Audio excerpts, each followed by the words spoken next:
Hey, man. What's up, guys? Good to see everybody. How's everybody doing? Hey.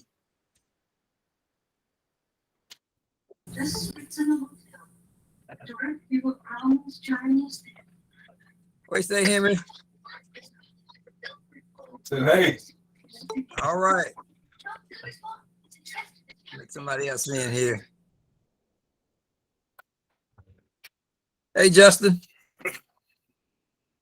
Good evening. How y'all doing? Can you?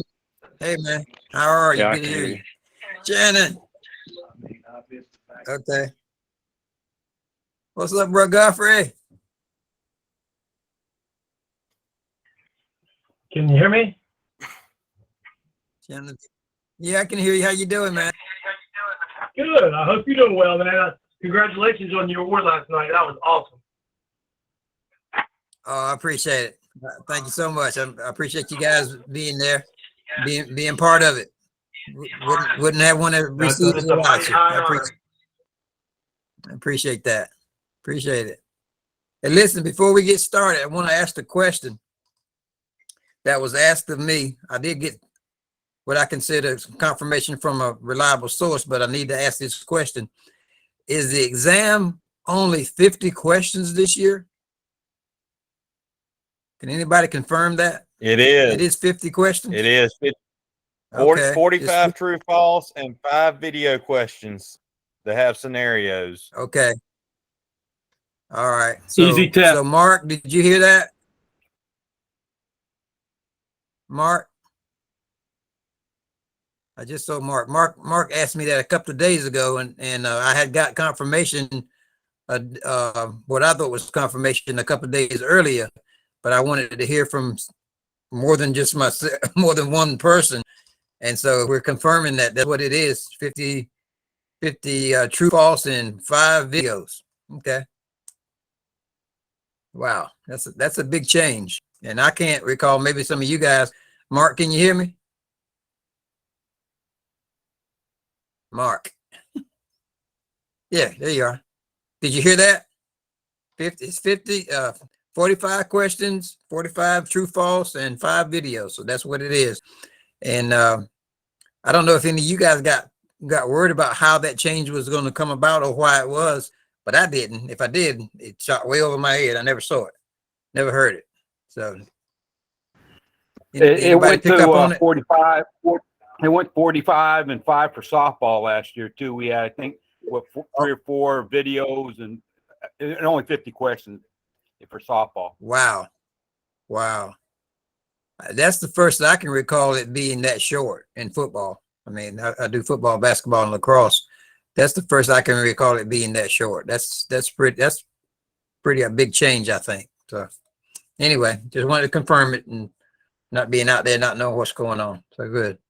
All right. So for about 45, 50 minutes or so, guys, maybe longer if conversations takes us in that direction. We're going to talk about keys. We're going to concentrate on just part of the key structure of what we do as officials. We won't try to go through it all. We've got a PowerPoint presentation that's real long. So what we might do is come back at a later date with another piece of it and another piece of it later like that. And we can do that as long as we've got some of us who are interested in doing it. Got no problem with adding a couple of dates, scheduling, whatever the case might be. So, but along with that, Henry has some information that he's going to lead off with about keys, and then Steve's going to take it from there. So, Henry, you ready? Yes, sir. All right. So all yours, brother. Okay. So last night Warren handed me a map of keys about for a crew of 5, and it's a big old fold out thing. I'll show you what I'm talking about. It has positions and everything about where different formations and what it would look like and whose key is who and all that good stuff. But on the second page of it, there's a bulleted thing on basic keys and coverage concepts.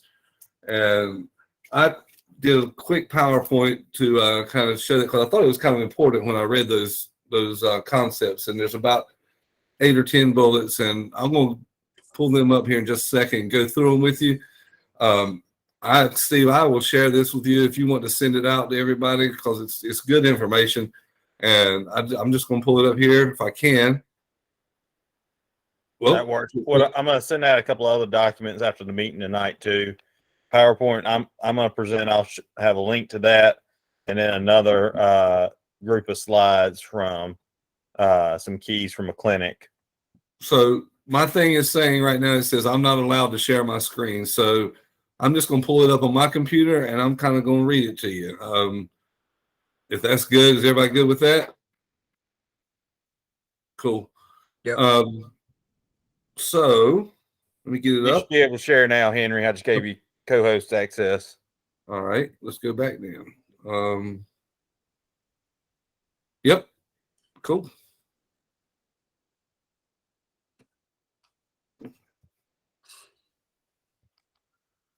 Let me find it.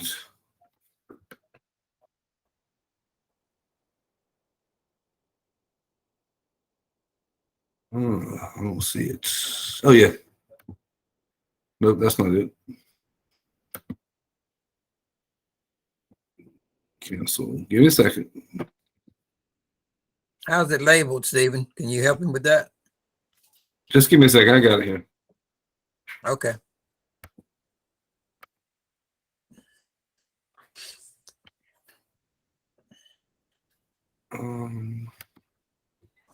Maybe I don't know how to do it. Should be able to just click on the rectangle, the square rectangle with the up arrow, and that should get you to present. Yeah, it does, but I don't know how to pull up a PowerPoint in that. Should be set it up to do your entire screen. Okay.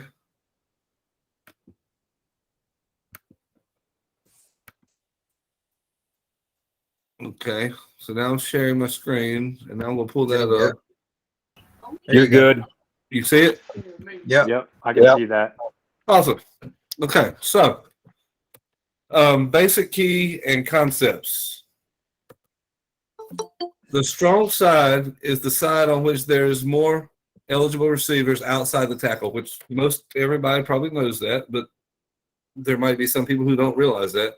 So when you got a normal formation, you look at the center and there's two guard and tackle on each side, and then you look on where the most eligible receivers are on each side. That's the strong side. The widest receiver is the back judge's key on whichever side the widest receiver happens to be on the strong side. If the players are stacked, that means one player in front of the other. The player nearest the line of scrimmage is considered the widest. So if they're standing one in front of the other, which they don't do that often, but once in a while you will see that. So the one in front is the widest. In a balanced formation is one in which there are the same number of eligible receivers on each side of the tackles on both sides of the formation. Strength then is considered to be on the line judge's side. Mm-hmm. An unbalanced formation is when one side has more eligible receivers than the other. The back judge keys on the widest receiver on the strong side, and the wing keys on the inside receiver. The weak side wing keys on the nearest end. So when it's unbalanced, of course, again, the back judge always has the widest side. Legality of motion is always the responsibility of the official away from whom the player is moving. And we always know this: if the wing official, if somebody goes in motion, that wing official always has the guy going in motion, whether he turns around or whatever he does, he's always there in case he turns up too early. Hey, Henry, Yes, sir. just to clarify something you said, going back just, I think, one paragraph, you said widest side. That should be widest man or widest receiver, right? Yes. Yes. Okay. Yeah. So when you say widest side, I don't want anybody to get confused. It's the widest man. Yes, I might have said wide side, but I should have said receiver because that's what I got written here. But anyway, Right. That's okay. That's all no right. problem. Keys change if the motion man gets at least as far as the guard on the opposite side. Opposite side. So depending on what happens before the snap, if the guy goes in motion, your key could change. Right. The slides that follow will show only the initial pre-snap keys. Once the ball is snapped, player movement dictates how the officials will cover the play. That means you got a key, but once the ball is snapped, the keys go away, and then you got to officiate. Depends on who goes where and all those good things. Right. And this last bullet is real important. Our boss man last night from the state, he actually mentioned a couple of, or one of these things in particular. Observing the blocking will help officials determine the type of play and where they should move and look next. So generally speaking, lineman retreating indicates a pass. So if they get ready to, they snap the ball and all the linemen back up towards the quarterback, that means what? There's probably going to be a pass. If the linemen fire off, if they go forward towards the defense, you're pretty sure that they're going to run the ball. Linemen who are pulling indicates a sweep or a screen pass. Most of the time, this last sentence, those are not hard and fast rules, but a guide to help in coverage. So just because they do these things don't necessarily mean that's what's going to happen. I mean, if they drop back, if the linemen drop back, or even actually if they fire off and you think it's a running play, well, they may throw it and we might have a penalty for something. But anyway, these are things that can help you officiate and help you understand your keys. So I just thought that was something that could help. I didn't mean to take up some of Steve's time, but there we go. No, our time is everybody's time. So that's great. It's good stuff. That's a good way to lead into what Steve is going to present. So and like, as you said, if you can send that to everybody, you can put that in their toolbox. That'd be great. Absolutely. Okay. Thanks, Henry. Sure thing. All right. I am going to ask just so that you'll be able to see this better, depending on how much, what speed your internet is at your house. You may want to go ahead and turn your camera off just to limit the bandwidth for this, because there is quite a few graphics in this presentation.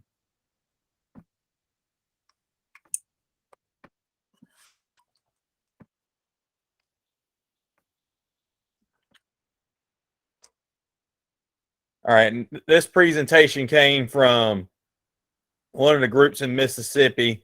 So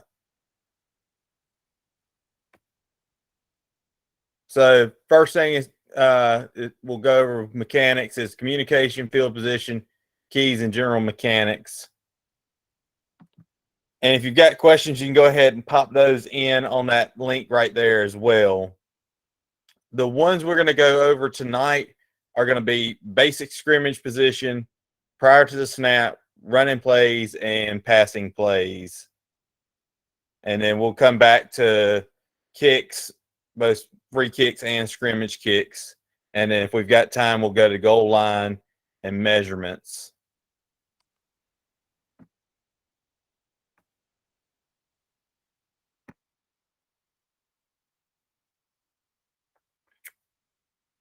So over with basic scrimmage kick formations, let me get some referees to kind of discuss on where they'd be positioning wise in a basic scrimmage position.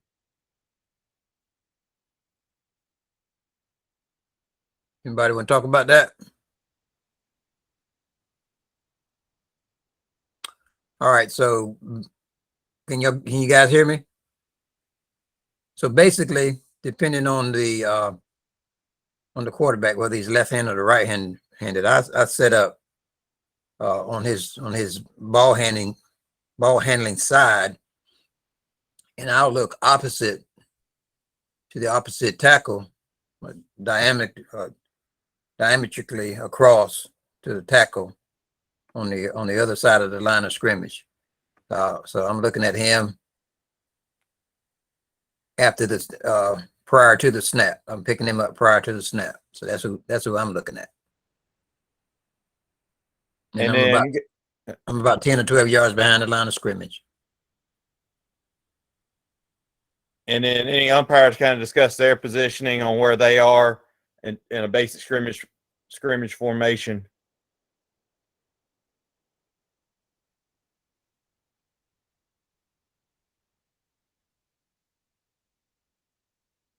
Umpires? Kevin Sands, Pat Dostick, one of y'all want to? Yeah. Can you hear me? Yep. Can you hear me? Yeah, go ahead. I'm always accused of being too close, but 3 to 8 yards, I'm never 8 yards away. I'm always about 5 and 4 to 5. It's, and I'm either over the ball or I watch and see. Usually the back judge will key off me if I go a little bit I don't want to be in the same spot every down. I want to be maybe on the other side, maybe in like the B gap or C gap or whatever. I'll move around almost every play, but I'm usually between the guards and the center, usually 4 yards back, maybe 5. But on scrimmage kicks, I usually end up going back a little bit more. And my deal is I'm always looking behind me because I want the defensive backs not to be able to have to look through me, or the linebackers. Usually the linebackers will tell me, hey, I'm going to go this way. And I'll tell them, well, I'll go this way, and before the snap, I'm saying I'm going to go to the right or I'm going to go to the left. They usually, if their voices, if they talk to me, I'll talk to them, but never in the same spot because they'll key off you if you don't. Most running backs do it anyway. And, I've been known to throw some great blocks for some running backs, but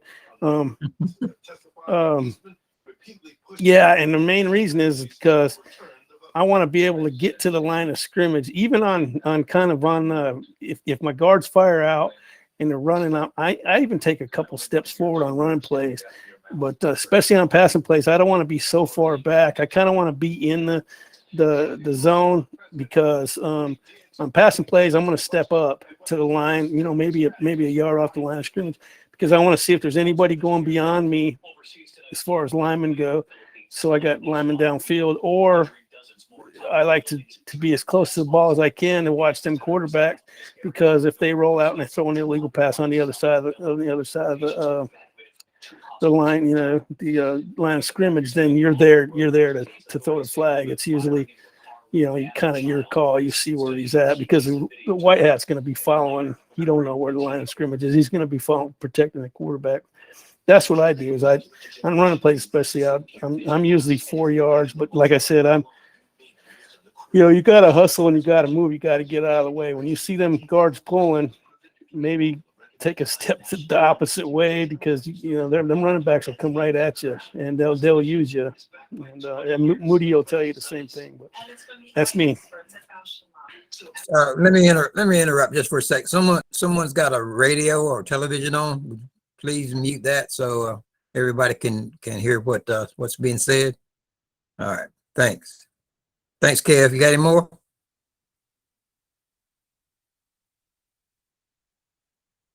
Okay. All right. No. Next is for our linesman and line judge. The biggest thing is that the start off the field as a line, if you're on the wings and everything. Okay. Thanks, Kev. And then as a back judge, I'm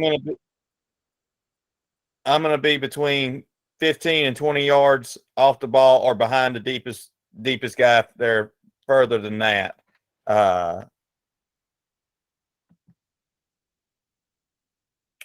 And then prior to the snap, let's discuss as a referee what you're looking at prior to the snap, referees. Okay, well, I'm counting players,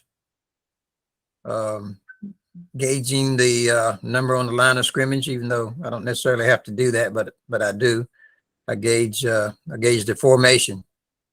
Once I've counted everybody, and gauge what the formation looks like. Making sure that everybody's set for a second in the backfield, because I'm responsible for the backfield.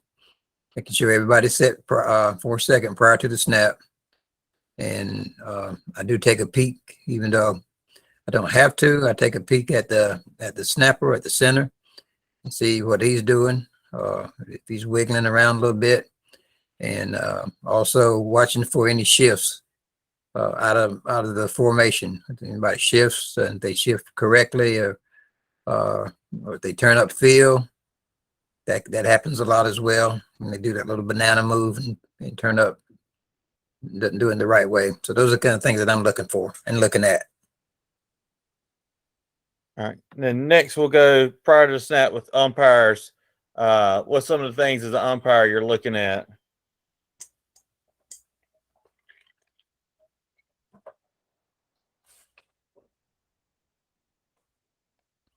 We have any other umpires besides Kevin?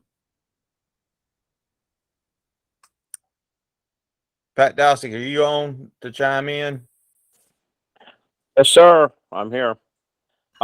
Pre-snap, as an umpire, of course, I'm counting offensive players with the referee, and I check my numbering. But I usually, I'm checking my numbers, and usually they're the same ones that you're seeing play after play. But making sure my numbering, is right, and we're still talking about prior to the snap. Yeah, I mean, I'm also kind of gauging too, who might be on the line. As Thurman said, that's not my my area of concern, but I'm glancing at that. Of course, other things that I'm doing prior to would be, making sure the down box and everything is correct, and taking a glance at the chains, that kind of stuff. That you're doing that in between, before I back off the ball. There are certain things that I check down real quick. I have an awareness of if the tight end is covered up or not. Again, not primary on that, but just getting the whole overall picture and knowing who's doing what and going where. Appreciate it, Pat. All right. Next is going to be line of scrimmage. If somebody works line of scrimmage will chime in on this, on what you're doing pre-snap. Yeah, I'll do line judge. This is Donnie here. Actually, got quite a bit to do before the ball, after the ball spotting before they're ready to play. The first thing I do is I count the players, and if I got my 11, I'll fish the back judge. And during pregame, I'll tell the back judge, if I don't do that early in the down, probably ain't going to get it, because after that I'm counting the line. I'm counting. I'm seeing who's on the line. Eligible receivers closest to me. I'm pointing that closest receiver either on or off where he's at, to help everybody else on the crew to know where he's at. It'll help the back judge for his keys. We don't have to do the down and distance anymore, but I do. So if Alvin works with me and Alvin will talk, or Kevin works with me, hey, I'm going to give you my signs and signals like we've done the last 21 years. Even though we don't have to do the down and distance, it just looks good when we both do it and then back out. So I'll do that there. I agree 100%. Yeah. Look, being on the wings, it's all about getting the flow, because there's a lot to do. After I get all that stuff done, I may glance over and make sure my team box is clear, because before the ball, after the ball spotted, and that's they're ready for play now that we got the new rule change. They should be backing out, or they should be at least no players in the team box. So I'll be looking at that. And that's about it. Getting those eligible receivers, knowing where they are, because that's part of my keys. Pointing them on and off, part of my keys, and alerting the back judge for his keys. I still point down in distance, and I still count on the line and give a signal across the way to the linesman. So that's my 2 cents. I'll throw it over to somebody else. Anybody else work line of scrimmage want to bring up some of the things that they've done that pre-snap? Hey, this is Kevin. What I like to do when I'm doing it, like me and Donnie say, well, if you got 3 on one side and 3, we give each other the signal. Me and Donnie and Alvin will do the same thing. We'll always point to our flag so that we know that we're going to have a flag. Because on that, when you got less than 7 on the line of scrimmage, it's good when you got 2 flags down. Yeah, but remember, we only need 5 now, so that. Well, not what you know what I meant. We only need Mhm. 5. And Anyway, no when we're- 5 in the backfield. Right. Well, anyway, that's what we like to do. Also, if I'm on the sidelines, if I see 2 guys go in, I want to see 2 guys come out. That's just something I always do. You know, it helps letting you know who's in the game and who's out. I'm done. Guys, this is Ken. I don't work the wing a lot, but one thing I've noticed that sooner or later is going to get us in trouble if we don't push those receivers inside the 9-yard mark between the time the ball's marked ready and the time the ball's snapped. Sooner or later, that's going to catch us. I know it's not a big thing, but it is a thing.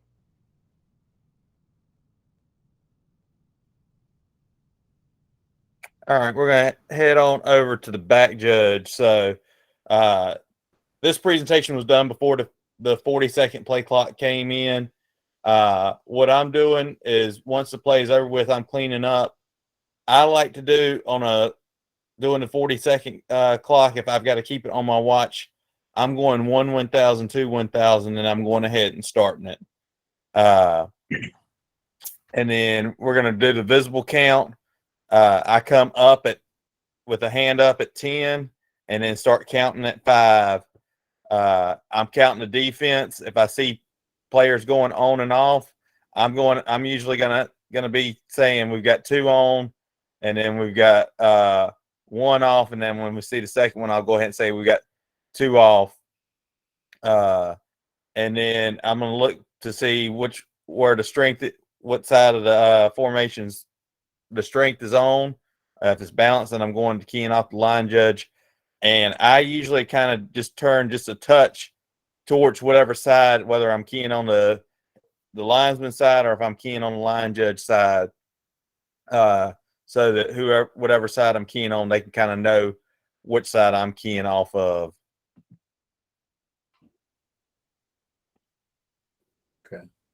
So we've got Steve, yes. and I'm back judge also most of the time. And as far as counting players, as the back judge, there's a little bit less work you got to do prior to the snap than the wing guys do.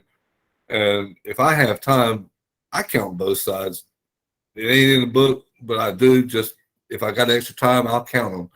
And this saved us a few times. If I got time, I do it.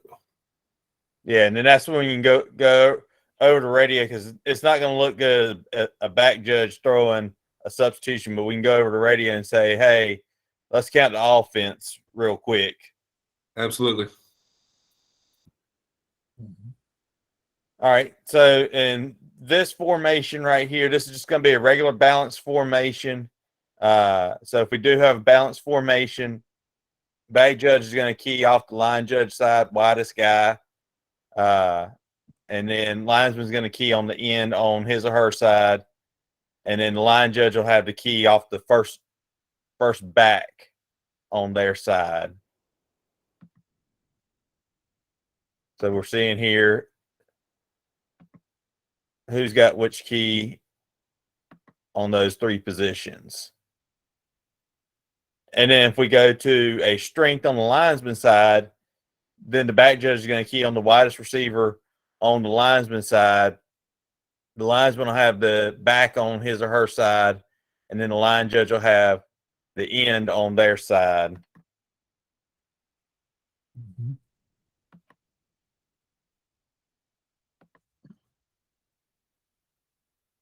Now, if we've got strength then to the line judge side, then the back judge is going to key to the widest person on the line of scrimmage on the line judge side. Linesman will key on the end on their side, and then the line judge will key on the back on their side, as you'll see.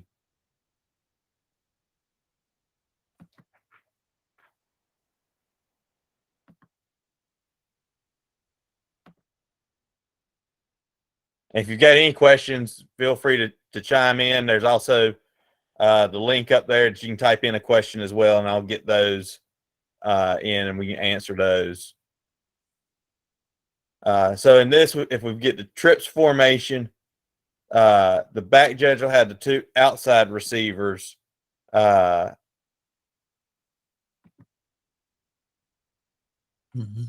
And then the linesman will have the end on their side.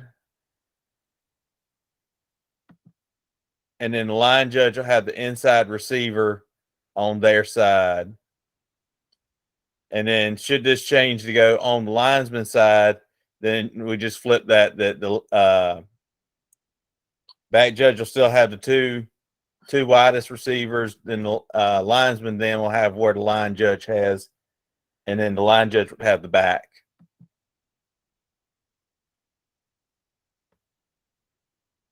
So if we have a play in motion, the initial coverage is going to be the strength on whose ever side is on. The back judge.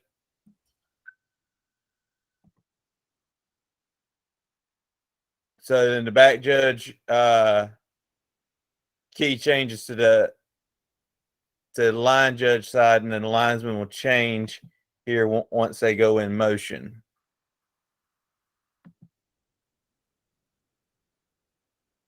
So they go in motion, and then once they get set, then that's when it changes, and then that could be a time when the back judge ends up going from line judge side to linesman side, or vice versa.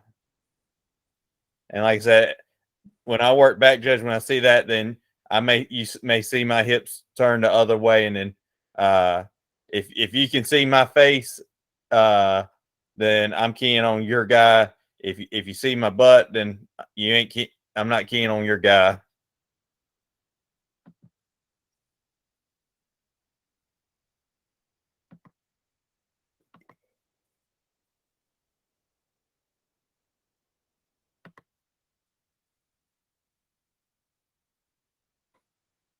Let's see.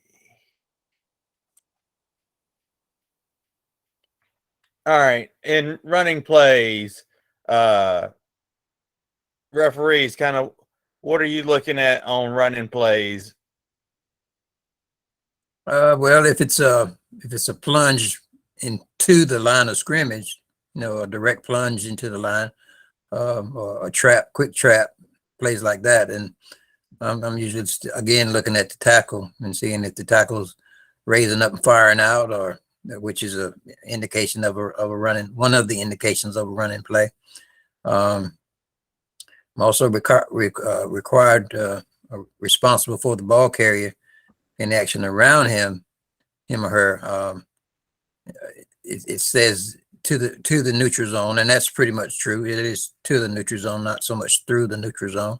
If he breaks through the neutral zone, it's usually the wings are picking him up. The umpire is turning to support whatever we need relative to the run, and whether it's a short run or whether it's a long run. Of course, if it's a long run, then everybody's kind of in chase mode, but you can't be too quick to get in chase mode and leave a lot of players behind you, because a lot of stuff can happen behind you that you might not ever see except on film.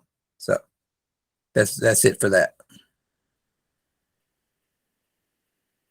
The other part is if it's not a trap play, direct run into the line of scrimmage, if it's sort of a wide run from the line, say like a pitch or a wide handoff, or a case like that, then moving with the runner, but also got responsibility for the quarterback. Again, can't completely leave that for somebody else.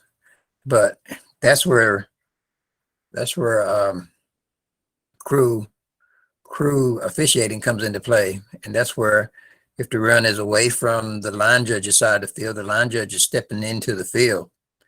I won't try to determine exactly how much. Sometimes that's a you have to feel that, you have to sense how far you need to step into the field. But then you've got backside, you got a backside observation of anything that goes on, even with the quarterback. That could happen if the quarterback's hit from behind or dragged down for some reason, or whatever the case might be. That's the crew concept of officiating the entire field. Okay. All right. That's Next it. will be umpires that running plays. When umpires want to chime in on things they're looking at with running plays. Okay, this is Pat. Running plays. Well, as an umpire, first of all, you need to have pretty good peripheral vision because you have a lot going on in front of you, especially during a running play. Your blocking schemes, everything are surely more aggressive than, say, when they're setting up for a pass or a sweep. A lot of stuff that's going on in front of you. Generally, I mean, you got 8 to 10 guys that are doing something or active in front of you. So there's a lot to take a look at in there. But on a running play, again, as Thurman said, that generally the tackle will take you to the play. And you're normally set up diagonally to the referee, but and your ideal position is inside looking out. Sometimes as an umpire, you just get called in it, or if the back quarterback or something changes direction, come your way. I mean, as an umpire, if you haven't been knocked down yet, probably not where you need to be. But it's again, there's a lot going on at the time, and it's trying to get yourself in a position to watch the formation, the initial blocks, the way people are setting up, because you have the free blocking zone, you have all that stuff that you need to kind of definitely have an awareness of, and to see what's going on, and keep trying to keep everything in front of you. On a dive play or something, when it's coming up the middle, you're gonna try to work hard to get a good spot too. You might have the spot, you might have a knee down when the wings can't see it, especially when everything's going all together, in there. So you need to be real observant of that, and help the wings out too. Sometimes you might have the spot. Goal line stuff, same thing. Got to work real hard to when you're that in there that close. Go ahead, Kevin. You got something else? No, just I like that. If you haven't been hit, you definitely will. Yeah, just try to watch. You got to watch a lot of, like you said, a lot of stuff. You got to watch your hands. You got to watch chop blocks. You got to watch blocking in the back if the guy wasn't in the zone, especially on linebackers. There's a lot of stuff going on. You got to watch the defense blocking below the waist, especially if you got a lead blocker coming through the hole. There's all kinds of stuff. It's hectic and it's chaos. You're not going to get it all, but just try to, like he said, have your head on a swivel, watch what you're doing. All right. Next is going to be on chainsaw the linesman. Shannon, you want to kind of chime in on some things that you do with running plays as a linesman? Yeah. Whenever a play is coming towards me, I'm still at the sideline, but I'm able to take a step back and let that play kind of come in front of me, and then I'll start trying to take a good 45-degree angle with it, and that way I can get a good spot, and I don't get myself in trouble getting in front of the play in case what happens and runs into me from that standpoint. So whenever you play going to the other side, I come into the numbers and I clean up the backside of all the linemen that are engaged. I want to watch them engaged. And I get over the spots and the whistle over to my partner on the other sideline, and I just and cleaning up everything in front of me.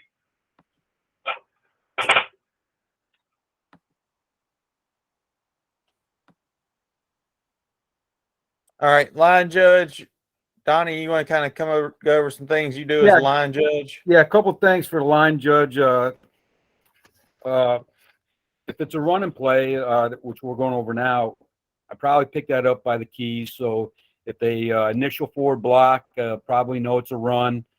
They really want us to get that delayed below the block waist. So if you're reading run and play, just glance at that tight end, maybe the tackle. You might be able to help out the umpire on the wings.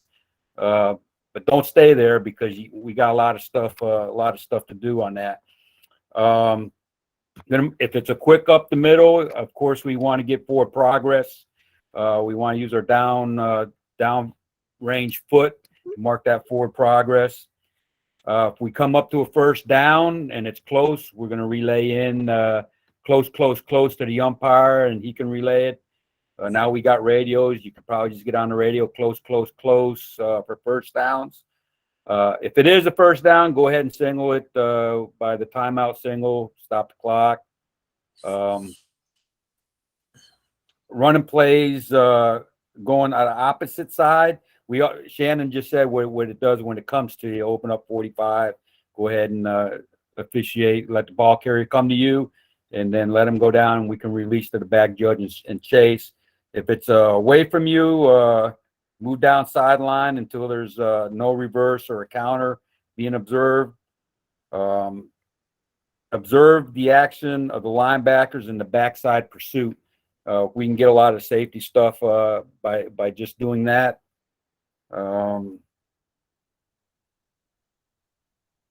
Yeah, that's on running plays. The mechanics manual does say something, and when we get on in the field, hopefully next week or the week after we do our scrimmages, it talks about chasing and squaring off first downs and squaring off marking the ball.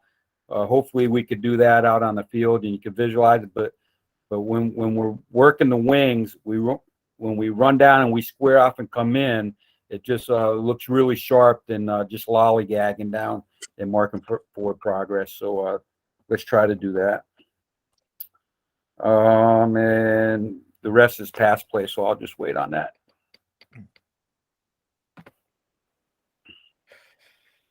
So next one's the back judge. So as back judge, you're going to be working inside out. Again, you're going to be taking a look at your key, but also you want to take a look at the tackle on your side to kind of know what's going to be going on. So if it's a run play, I'm not going to be backing out right away. I might take a step or two back, but the more I can be in one spot, the better I can get a snapshot of what's going on, especially if there's a hold coming in on the outside. And I'm going to be looking at plays just right outside of the point of attack. And then, of course, anything long, back judge is going to have goal line responsibility as well.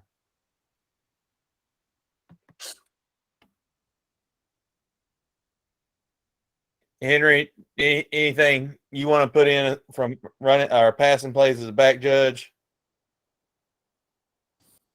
Not really. I mean, once the play snaps, then you kind of got to officiate everything because in a 5-man crew, you don't have help on the weak side, so you got to see everything. All right. Next is going to be going over passing plays. Thurman, you want to kind of go over some things as referee, what you're looking at more on pass plays? Yeah, when I'm sure that it's going to be a pass, when I've determined that it's a pass, my very first step is back, much like a back judge. First step is back. Prior to that, I'm keying again. My key is the opposite tackle. The tackle raises up, then more times than not, he's going into a pass blocking type of formation. So to add that to the step back, never want to step forward. If anything, don't make any step at all, but gonna step backwards. Watching the blocker, watching the blocking as it forms. Again, without a whole lot of movement. You don't want to do a lot of moving and running around back there. It's more pivoting and moving your head than anything else in a swivel like manner. The quarterback is my A1 responsibility, and the legality of which he plays and or is allowed to play is the number one concern. He's pretty vulnerable as it goes relative to players on the field at that time, because he's in a move, kind of a moving mode with his arms up and things like that. So he's kind of vulnerable, much like a receiver would be vulnerable with his arms up trying to catch the football. So I'm observing that right through the play, staying with the quarterback pretty much everywhere he goes. Okay. All right. Next is going to be the umpires. Kevin or Pat, y'all want to kind of go over what you're looking at as an umpire in a passing play? Okay, as an umpire, when I'm reading pass, I'm going to start working up to the line of scrimmage.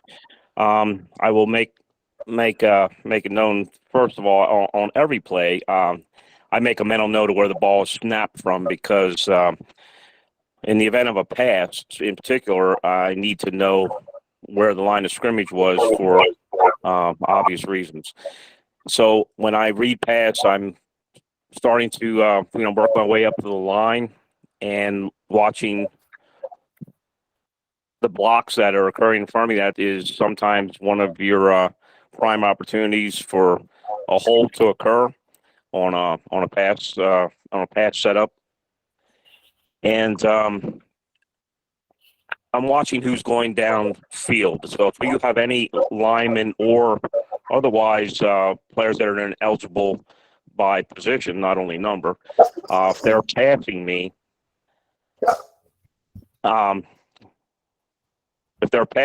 and if the ball has not left the quarterback's hands yet, we probably have a ineligible or ineligibles downfield. So you have to be aware of, if the pass has left the quarterback's hands yet or not, and who is passing you. Kevin, go.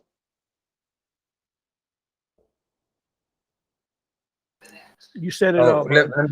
Let me add something to that, Pat, what you just said. And you also need to know the status of the football, whether it's beyond the line of scrimmage or not, I would think. Yes, correct. Got to add that. Thank you.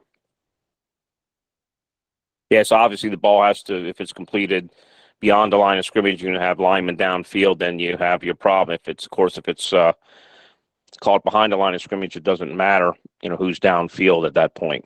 Thanks, Norman. Yeah, man. And I'll go back just a step. I left something out in the advent of the new rule, which is really important relative to the protection of the quarterback and the status of the quarterback. With the rule about intentional grounding now, that rule is designed to be officiated inside out. It starts on the inside, so if the quarterback goes from inside to outside the zone, and we've been talking and we've been hearing about three steps and to the left or the right. And you've got to be pretty big steps. So if it's little choppy steps, then that doesn't come into play. But 3 steps, left or right, he's outside the zone. He's beyond in this case, beyond the tackle areas. And he can throw the ball. As long as it gets to the line of scrimmage, he can go up into the stands. But that's something that's going to be critical early on in making those determinations. And as a referee, I'll ask for help wherever I can get it if I need it. So I'm not too proud to beg if it's because it could easily be one of those someone had a better look at it than I did, especially about the ball not getting to the line of scrimmage. I'm not going to rule on it until I know the status of the ball, how it ended. Where did it end up at? And that information has to come from the wing. Okay. All right. Thanks. All right. Speaking of wings, and picking up where Thurman just left off, during a pass, we're gonna see if we got some pass blocking. We read pass. Go ahead and look for that quick pass. What Thurman was just talking about. Also, you may have a quick pass. You might have to rule forward or backwards. I think as an association, most of us will punch back. If it's forward and incomplete, we'll just kill it as normal. But if it's backwards and incomplete, we got to punch back. Everybody knows what we got. So if it's not a quick pass, I'll go 5-7 yards down, look over my shoulder, see if we got to break down into a run. Of course, I'm looking for pass interference, illegal blocks as I make that transition. If there is a pass and the pass is sidelines and it's a cot near the sidelines, I'll go ahead and take the feet, and hopefully the back judge will have possession with the hands. Yeah, that's pretty much about it for passes. Thanks. That's good stuff. All right. And then next will be the back judge. Part of, in a passing situation, the biggest thing is the back judge. You're going to be ready to possibly have to roll on OPI or DPI. So some of the pass interference basics is pass interference is interfering with an eligible opponent's opportunity to move towards, catch, or bat the pass. Pass interference rules only apply beyond the neutral zone when a legal forward pass crosses the neutral zone. In most cases, pass interference will involve contact between two opponents, though it is not.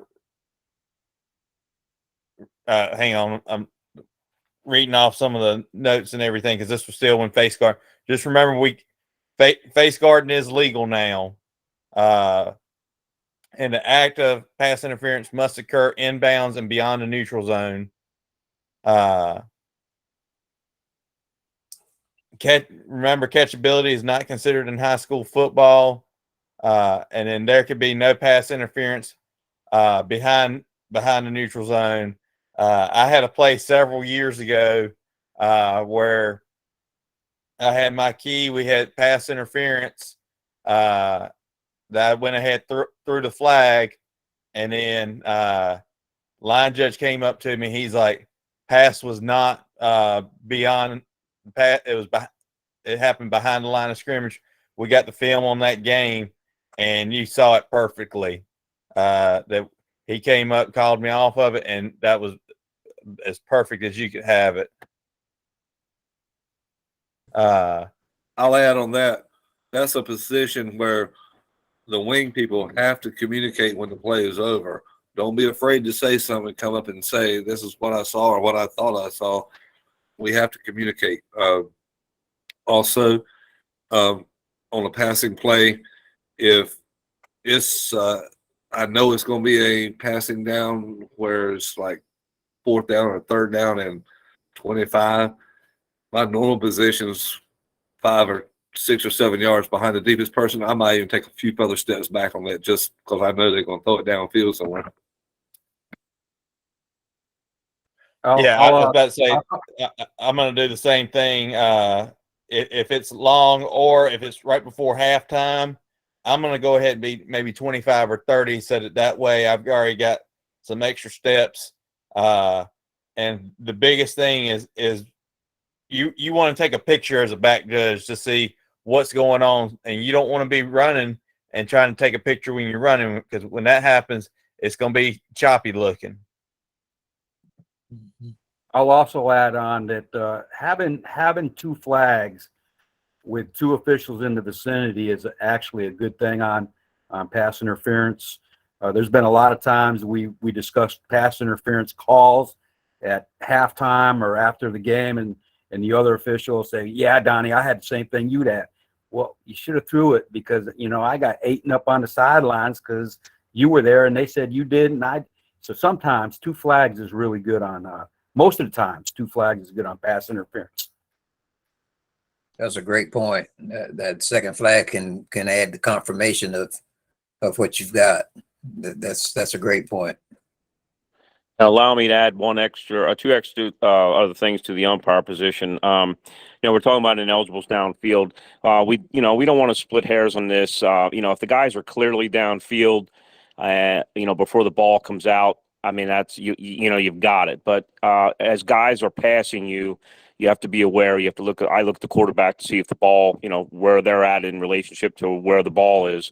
If the ball's out and they're passing you, you have to give them, of course, the expanded neutral zone. Beyond that is when they get in trouble. But again, we don't want to split hairs. If they're passing you and the ball's, coming out or is out rather, we're going to pass on it. The other thing I just wanted to add about an umpire position is, I watch the trajectory of the ball, something deep, the arc going deep, and I'm concentrating on what's going on in front of me because everybody else is, has another area of focus downfield. So you still got, you still got those 8 to 10 guys that are meandering around with each other, sometimes pushing, shoving, some extracurricular activity going on. That's your focus. It doesn't matter, where the ball is going downfield. You got guys back there, so you're not supposed to be turning around. I don't turn around and look, hey, was that completed or not? I mean, you'll be able to tell. But if something comes out on a low trajectory, be prepared to. Many times I've had to duck because the ball's coming right at me, or be prepared to spin around quick and try to help the wings. Sometimes you might have the best shot if it's complete, incomplete. And Pat, like you said on the previous thing about eligible downfield, you don't want to split hairs. If it's questionable, like we said on other things, if it's questionable, it's not a foul. Mm-hmm. And then last two slides are going to be going over goal line plays inside the 10, but we can actually look at this more inside the red zone. We remember last year we had the mechanic to start with, anything inside the 25-yard line. The back judge was on the end line. As the season progressed, we kind of went away from that. As a back judge, I'm going to be dependent. It's going to be, for me, dependent on what the teams are doing. If a team's passing more than they are running, I'm probably going to go ahead and get on the end line at 20. If they're running the ball a lot more, I'm going to stay on the goal line usually until about the 15. But I'm going to communicate the whole time with you on whether I'm going to be on the goal line or I'm going to be on the end line. There's could be those sometimes that we're on the snapping at the 25-yard line, and I'm set up on the goal line to start with, but everybody's coming towards me. I'm going back because I've got a rule on that end line also. So then that's going to be the times that the linesman and the line judge are going to have to be coming down to the goal line as well. Wings, you kind of want to put anything in on goal line, what you're doing on goal line situations? Yeah. 10, if we're inside of 10, we'll just say 10 to the 7. I'm officiating basically as normal. But as an association, we say at the 7-yard line is where we're going to start doing our special stuff. And inside the 7 or inside, first move, you read pass or block. If it's a run, first move to the goal line. Go to the goal line, officiate back.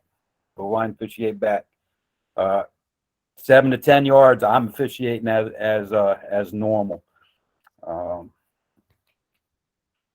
Anybody else got anything on that?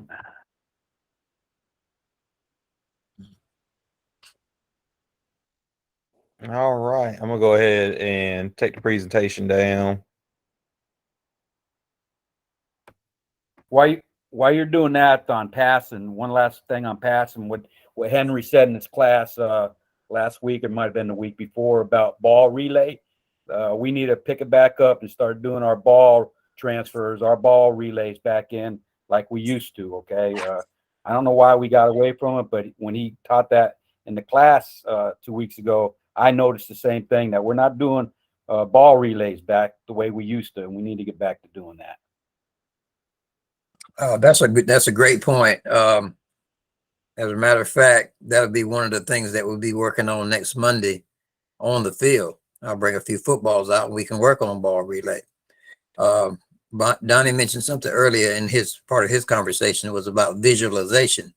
Well, the whole idea is to take this information that we did tonight from the screen onto the field and do visualization and simulation and discussion on the field. That's the whole idea. What we learn, what we can gather from our time spent on the screen, take that from the screen, in this case, starting with next Monday, onto the field, and we get out on the field, look around, look around and remember what a football field looks like, kind of get familiar with everything. We don't want to wait until scrimmage season to get familiar, because that's a live event. So, and it happens. It may not happen as fast as a regular ball game, but it's going to be happening pretty fast. And you don't want to be. It can be so abrupt that it can kind of shock you into existence, so to speak. So let's take the opportunity to simulate stuff and discuss things and visualize stuff while we're on the field. But the ball relay thing is one that we can do, certainly physically do. So I'll bring some footballs out and we'll toss them around a little bit and make that happen. Anybody have anything else for this afternoon, for tonight? Hey, Thurman, or actually Steve, are you going to be here Monday on the first for the home field? I will. Can you? I think I was supposed to be working with back judge mentoring the stuff. I got a school board meeting on Monday, so I will not be able to be there. Can you do that for me? I can handle that. Thanks, bro. That's your sub. Okay, good job. Alvin's got a question. Well, Kevin had one first. Kevin's hand was up first. Kevin. All I wanted to say is, as an umpire, just to add this, and Pat and Moody and all them will tell you, the more you talk to the players, the less flags you'll have to throw. I'm a big believer in talking to them. If you see a guy do something, instead of throwing a flag, and especially if it's not at the point of attack, say, hey, 77, get your hands off him, just to let them know that you're there and that you see stuff going on, if it's good or bad. Even tell him, hey, that was a great blocker. Hey, man, he ate your lunch. I always talk to him, and that'll save a lot of flags. That's good. Great point. That's one of the things that Mr. Mock was emphasizing last night, sharing with us. Exactly that. How to talk people out of stuff before they do it. That's great. Alvin, you got a question? Your comment? It ain't really no question. It's just like communication is the key to make the game go smoother. And the more you talk, the more the kids will listen and the game will go smoother. If you don't talk, that's when stuff will get chippy. Very good. And that's all I wanted to say. And I wanted to say to you, Mr. Hardison, congratulations, well deserved. And appreciate everything you have done for me through my officiating career. I appreciate you from the bottom of my heart. Agreed. I appreciate that, brother. I thank you so much. Good to go. Good to go. I thank you. And Alvin, that's a real nice beard that you're going to have to lose pretty soon, man. I tell you. Golly. Tomorrow. Tomorrow. Okay. Yeah, tomorrow. All right. All right. Can I Very add good. one more thing? Can I add one more thing? Yes, sir. Anytime. I know there's a lot of folks that don't like to use the radios, and that's their prerogative, but it really helps with the back judge and the two wings to be able to talk to each other. The umpire and the referee, maybe not so much, but there's a lot of stuff that when coaches want to know the penalties and all those things is really a great tool to be able to communicate without having to relay through the umpire to the other guy on the other side. The radios, to me, they're a good thing. Agree. I couldn't agree with you more. I mean, it's a tool just like any other tool. And why go on a ball field without all your, I don't call them weapons, because without all your tools? Why do that? why do that. So I agree with you 110%. Anything else for the good of the order tonight, man? All right, so I want to thank Steve and his usual great job, and Henry, his usual great job. So next Monday night or Monday afternoon,